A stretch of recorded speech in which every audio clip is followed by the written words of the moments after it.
Welcome everyone, I am C Urvashi Agarwal और आप देख रहे हैं मेरा channel सीएपीडिया।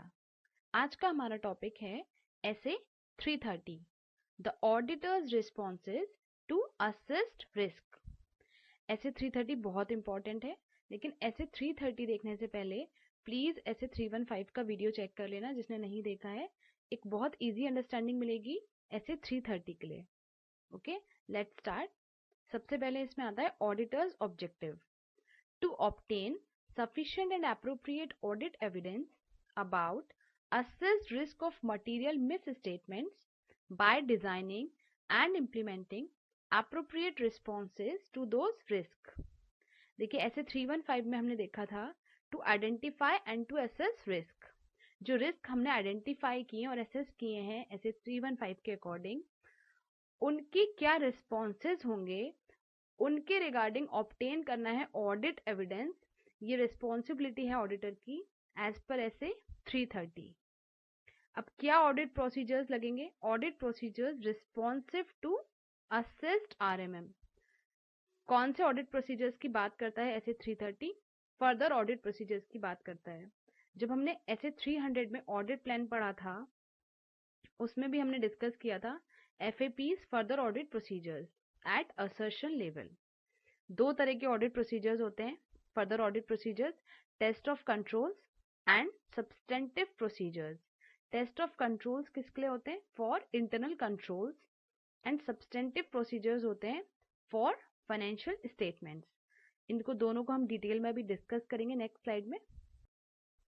Now test of controls. Test of controls to check operating effectiveness of ICs. Internal controls कितने इफेक्टिवली वर्क कर रहे हैं, इसको चेक करने के लिए क्या अप्लाई करते हैं? Test of controls. दो केसेस हैं इसके, कब अप्लाई करते हैं? व्हेन। ये इंपॉर्टेंट है, आ जाता है एग्जाम्स में। कब अप्लाई करते हैं? When he expects controls are operating effectively. जब ऑडिटर को ऐसा लगता है कि कंट्रोल्स अच्छे से काम कर रहे हैं, तब ये ऐसे बोलता है। एक बार आप इसे कंफर्म कर लेना कि ठीक है, controls are operating effectively। Second is substantive procedures alone are not enough। जहां पर लग रहा है केवल substantive procedures अकेले काफी नहीं है, वहां पर भी टेस्ट ऑफ कंट्रोल अप्लाई कर लेना। ओके, ये दो केसेस हैं, इसे लर्न कर लेंगे। अब आता है NTE of control. Nature, timing and extent of controls क्या रहेंगे? Perform other audit procedures plus inquiry. Inquiry कर लेंगे हाउ अप्लाइड, कैसे अप्लाई हो रहे हैं controls. Consistency with which they applied, consistency check कर लेंगे कितने स्मूथली, कितने यूनिफॉर्मली अप्लाई हो रहे हैं। एंड बाय हुम, कौन अप्लाई कर रहा है। If controls depend on indirect controls, अगर कुछ कंट्रोल्स ऐसे हैं जो इनडायरेक्ट कंट्रोल्स पे डिपेंड हैं, तो उन इनडायरेक्ट कंट्रोल्स को चेक कर लेंगे, उनकी इफेक्टिवनेस चेक कर लेंगे, ऑडिट एविडेंस ऑब्टेन कर लेंगे। टाइमिंग क्या रहेगी? पीजे एज पर प्रोफेशनल जजमेंट, जब जब लगेगा तब टेस्ट ऑफ कंट्रोल्स कर लेंगे। Okay, now using audit evidence obtained. Audit evidence को कैसे यूज करेंगे? During interim period. Interim period में changes subsequent to interim period. अगर मान लीजिए किसी क्वार्टर का भी किया है हमने ऑडिट, उसके बाद के जो चेंजेस हैं, changes subsequent to interim period, वो चेक कर लेंगे। And additional audit evidence to be obtained for remaining period. और जो रिमेनिंग पीरियड बचा है उसके लिए क्या ऑडिट एविडेंस ऑब्टेन करने हैं, ये डिटरमाइन कर लेंगे। Okay, changes plus additional audit evidence in previous audits में जो ऑडिट एविडेंस ऑब्टेन हुआ है, अगर कोई चेंजेस हुआ है कंट्रोल्स में, इफ यस देन टेस्ट कर लेंगे करंट ऑडिट में। अगर कोई चेंज नहीं हुआ है then once in every third audit. ये इंपॉर्टेंट है, ये अक्सर पूछा जाता है एग्जाम्स में, इसको अच्छे से देख लेंगे। अगर कोई चेंज नहीं हुआ है तो ये स्टैंडर्ड बोलता है कि हर तीसरे ऑडिट में एक बार चेक कर लेना, but risk in every audit. लेकिन जिसमें रिस्क इन्वॉल्व है, ऐसा कंट्रोल जो कि सिग्निफिकेंट रिस्क पे लगा हुआ है, उसको हर ऑडिट में चेक कर लेना। सिग्निफिकेंट रिस्क हमने पढ़े थे ऐसे 315 में। रिस्की वाले को हर साल चेक कर लेना, बाकी जितने कंट्रोल्स हैं उनको हर तीसरे ऑडिट में चेक कर लेना। एग्जाम्पल 9 कंट्रोल्स हैं टोटल, पहले ऑडिट में फर्स्ट 3 कर लिए, नेक्स्ट ऑडिट में सेकंड 3 कर लिए, थर्ड ऑडिट में लास्ट के 3 कर लिए। अब जब फोर्थ ऑडिट आएगा तो ये फर्स्ट वाले 3 इस फोर्थ ऑडिट में तो चेक कर ही लेना, once in every third audit. Okay, ये इंपॉर्टेंट है। Now factors warranting retest of controls. कब कब हमें कंट्रोल्स को रीटेस्ट करना है, इसका एक कीवर्ड दिया है हमने, simple. Significant manual element to relevant controls, जहां पर मैनुअल एलिमेंट इन्वॉल्व्ड है, लाइक कोई पर्सन है, उसके साइनिंग के बाद ही कोई पेपर आगे पास ऑन होता है, तो वो चेक कर लेंगे।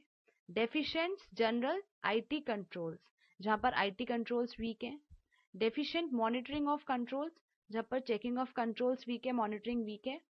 Personal changes that affect application of controls, कोई एम्प्लॉय का चेंज हुआ है, लाइक कोई सुपरवाइजर था, पहले कोई और करता था सुपरविजन, फिर किसी और ने करना शुरू कर दिया, that affect application of controls, वो चेक कर लेंगे। Changing circumstances leading changes in controls, ऐसे सर्कमस्टांसेस हुए हैं जिसकी वजह से कंट्रोल्स में चेंज आया है, वो चेक करेंगे, रीटेस्ट कर लेंगे। एंड डेफिशिएंट कंट्रोल एनवायरनमेंट, जहां पर कंट्रोल एनवायरनमेंट वीक है। ओके, इन सारे केसेस में कंट्रोल्स को रीटेस्ट कर लेंगे। ऐसे 315 में अभी हमने components of ICs internal controls देखे थे, वहां पर भी था कंपोनेंट्स में IT controls, monitoring of controls and control environment. अगर ये सब कंपोनेंट्स थे, अगर ये सब वीक होंगे तो कंट्रोल्स को चेक करने की दोबारा जरूरत पड़ेगी। ओके, अब आते हैं substantive procedures.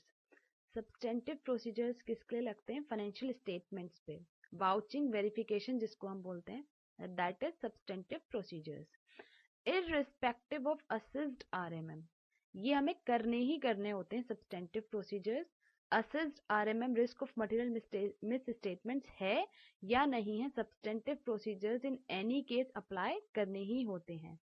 Auditor shall perform substantive procedures for each class of transactions, account balance and disclosures.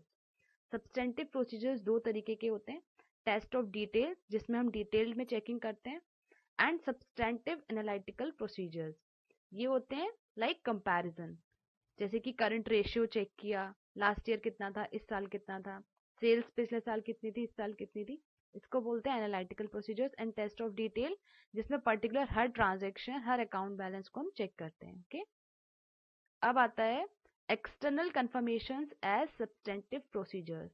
External confirmations को हम सब्सटेंटिव प्रोसीजर्स में कैसे चेक करेंगे? इसका कीवर्ड होता है बर्ड्स, इसको हम ऐसे भी याद रख सकते हैं, बर्ड्स जाएंगी और एक्सटर्नल कंफर्मेशन करके लेके आएंगी। ओके, सबसे पहले देख लेते हैं एक्सटर्नल कंफर्मेशन किस किस केस में हो सकता है। First is bank balances, bank balances को हम कंफर्म कर सकते हैं।